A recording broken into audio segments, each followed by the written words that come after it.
Konnichiwa everybody, welcome back. So we've got a few more pickups. Still not buying anything, though I've probably not bought anything, I'm guessing since about January, game wise anyway. And I've bought a couple of sort of peripherals in the meantime, and I have bought a couple of games this week, but that's not for today. Some of them haven't arrived yet, but it's something I've always dreamed of owning, and I'd given up hope, to be honest. I can't believe I've got it now, but that will come up in a future episode, hopefully. Well, it will, unless I drop dead. So we've got a bit of an unusual mix here, I suppose, really. So I think I'll start with a couple of laser discs, and I'm not going to dwell on them, obviously, because you know, this is a gaming channel. But if you'd watched the previous episode, you'd know I'd started looking at Japanese laser discs, and I bought that amazing Dick Tracy. Now, I'm also like massive James Bond fan. Always have been ever since, you know, I was a kid. I think that's what got me into collecting, if I'm honest, because James Bond stuff was the first stuff I ever collected. You know, like VHS tapes of all the films and soundtracks and everything I could get, basically. Anyway, I've chanced upon a couple of, like I say, while I was looking at the Japanese laser discs, I got myself a Goldfinger with the spine card, as you can see. I mean, I didn't need this. I've got the film to watch on Blu-ray, you know, but I just thought I had to have one. And if you're gonna have one, why not have one of the best? And so I had to pick that up. Then, in a similar vein, I've never seen this before, and to be honest, I didn't know what it was when I bought it, and I've picked up this. But again, obviously James Bond, and again it's Japanese with the spine card. But like I say, I didn't know what this was when I bought it. All I could see was the front cover, obviously, and it's got pictures of all the films, and I thought it was some kind of compilation of clips, really. But I thought, being the massive Bond fan I am, I thought that's definitely something I'd like to add to the collection. However, it turns out it's like a documentary feature. I don't know if it's ever been available in Britain. I've certainly never seen it, or whether it was exclusive for Japan, or I don't know. I've no idea. But basically, it's a documentary hosted by Roger Moore, and it basically runs through various scenarios and shows you clips from films. It's kind of a way of showing you clips of all the films, basically. But like I say, I've never seen it before, and so absolutely chuffed to get it, especially when I actually found out what it was.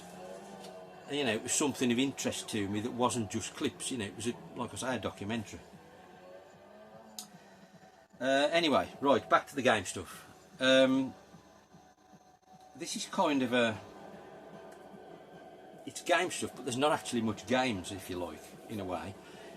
So this is going back a few months now, or a couple of months probably, and I was playing some shooters on the PS1, and you know, the PS1 controller, I don't mind it, to be honest, the original PS1 controller, but the D-pad is shit, isn't it? Let's be honest, it's absolute garbage. You know, PS1's got some awesome shooters and fighters and whatever else you like, for that matter, which require a nice D-pad, and unfortunately the PS1 pad is not it. So I then decided, I thought, I've got to find myself a better controller, and I started looking around, and then the first one I picked up was this ASCII pad. Now ASCII stuff is good, I've had lots of it in the past, and it's usually all excellent. It's kind of a batarang type shape. The shoulder buttons are a bit too thin. It was only cheap, but I thought it's got to be worth a try. I think it was less than a tenner, because the D-pad didn't fill me with confidence, if I'm honest. But it's not too bad. It's a reasonable controller. It's certainly better than the standard one for the D-pad.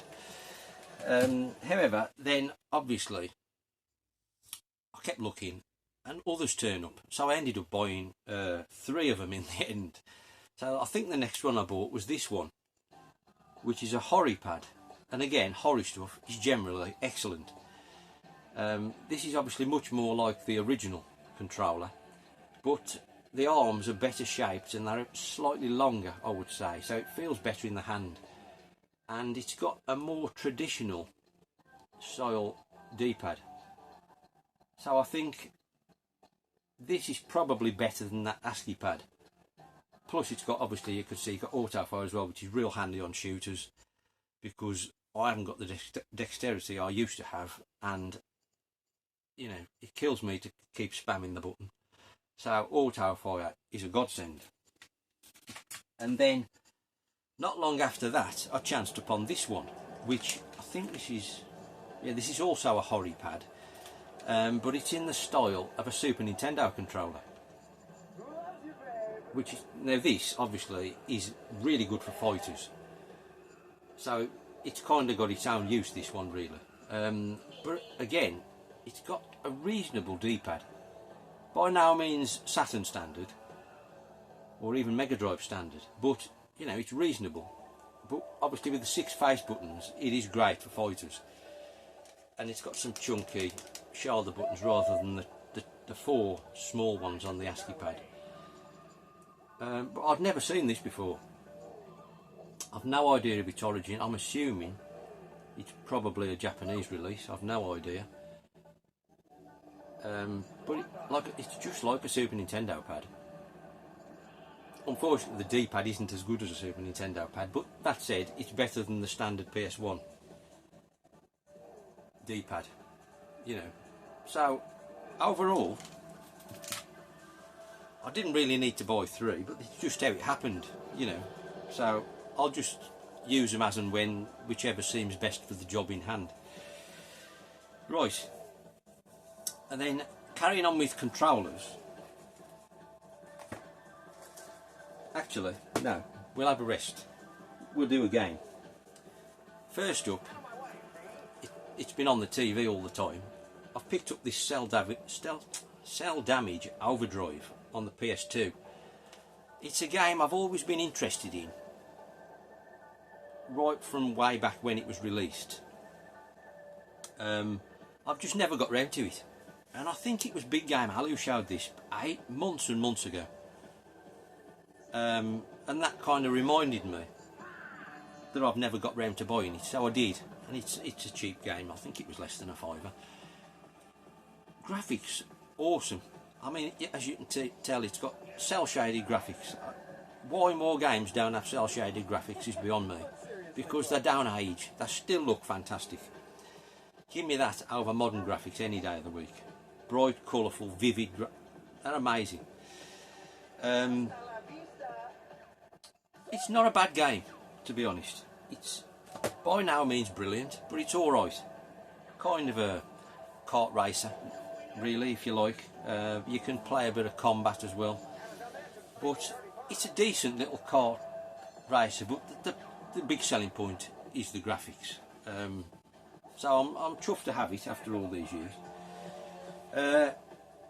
Next up, then we've got something a bit different. Been a while since I showed one of these, and this is a few months ago I bought this. It's just suddenly come to the top of the pickups pile, if you like. And it's one of those beautiful Imagic boxes, and we've picked up Dracula. Now, this is for the Intellivision. I think it's an Intellivision exclusive.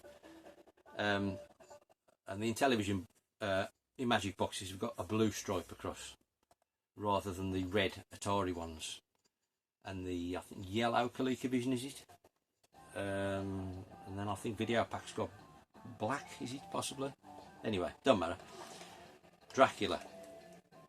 A cool box, obviously a cool subject as well. I don't know who this dude is, some random actor I'm assuming. It's not the greatest game in the world, I've got to say.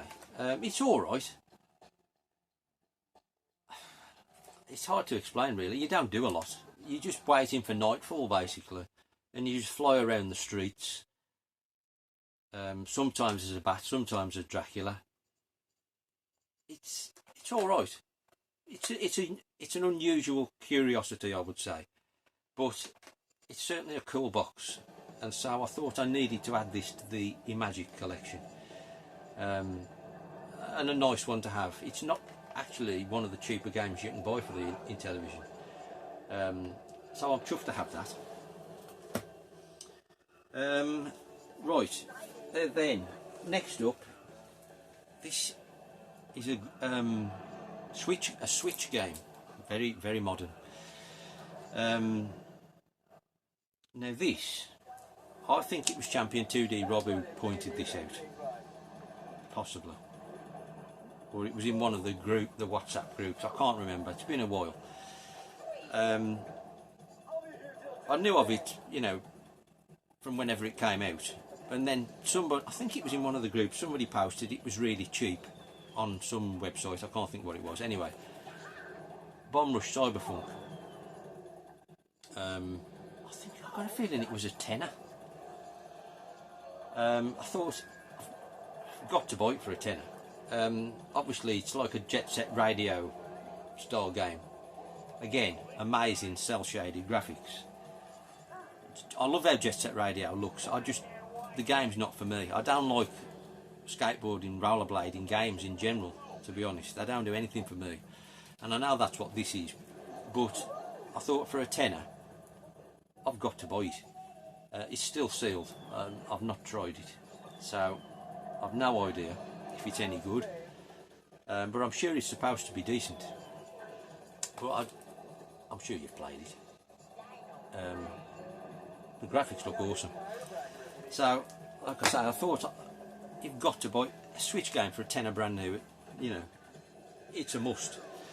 Right, that brings me on to the last three items, which are, again, controllers.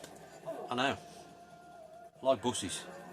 You don't buy one for months and then 6 turn up in the short space of time. So, first up, I've got myself another gamepad. These are obviously brand new. This black variant's only just come out, I don't know, a few weeks ago. I had it on back order, like pre-order for months. So I've got one of these that works in my Amiga Mini, but I hadn't got a controller style controller for my C64 Mini, so I was changing between the A500 and the C64 Mini with the Amiga pad.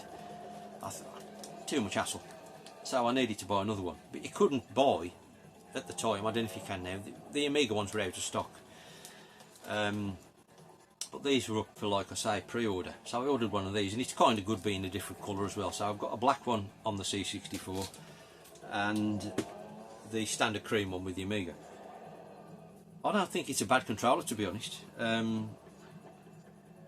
It's much better than the CD32 original, what they're based on. Really not too bad a controller, so chuffed to have that on the old C64 Mini. Then next up,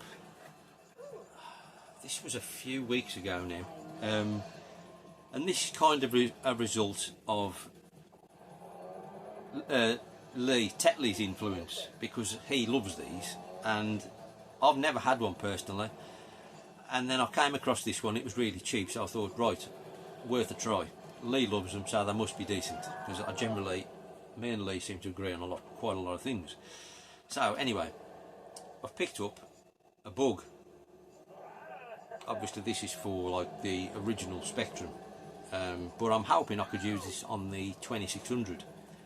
I've not got round to trying it yet, and I chanced upon this really quite cheap, as I remember. Like I said, it boxed up, as you can see. I think it was about 15 quid, if I remember rightly. I've not tried it yet, like I say, but it's so cool. I must say, I can see why you like them, Lee. I mean, they fit literally in the palm of your hand, and lovely micro switch joystick. I'm assuming that's auto fire, and then 2 fire buttons on the end, but it's really comfortable to hold, and the fire buttons are in a much better place than the Speed King, which is my sort of default Spectrum joystick. Really, really nice to hold, so I've got high hopes for that. I think you might have been right, Lee. Then the last item today, yes, it's another controller, and it's a controller for the Astro City Mini. Unfortunately, when I bought my first Astro City, like the Yoko one, I only bought one controller, and then at some later date, when the Tarte one, or when I bought the Tarte one,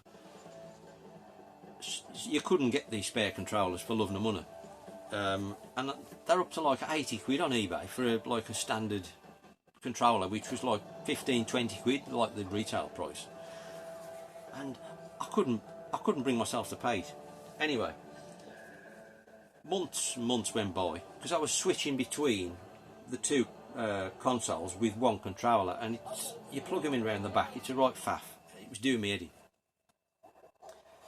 And I did have the arcade stick for it, but massive, and it wasn't really practical for me. So I thought, I've got to get myself another controller.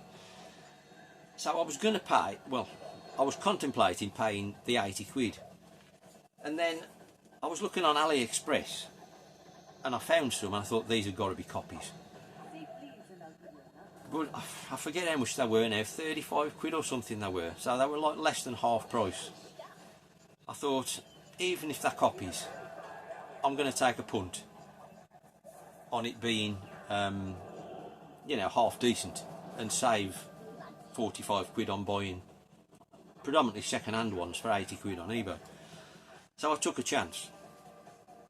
And what also made me suspicious was the fact they were listing them in colours that I'd never seen before, because I thought you could only get them in like the standard green ones.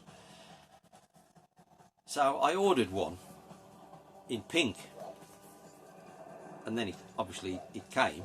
As you can see, it's got pink on the box. And at this point I was quite hopeful, because the pink arcade stick comes in a green, like picture of a green arcade stick on the box with pink edition sticker on it, just like this.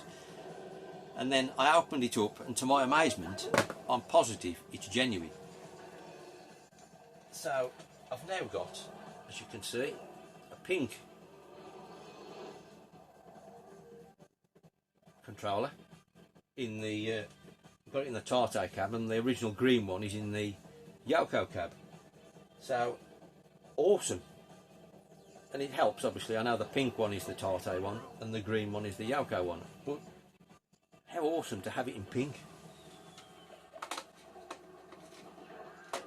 And like I say, I couldn't believe it was genuine when it turned up. So if you need one, I'm assuming, I don't know if they're still available, this was at least a month ago, get yourself on AliExpress, and you can get the green one, although at least you could then.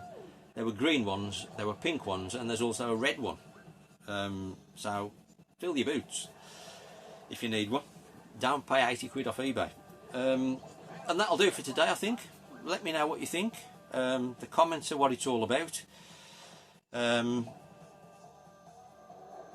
mean more than anything. Just comment with anything relevant, what you think about any of those pickups. And like I say, there will be more pickups to come.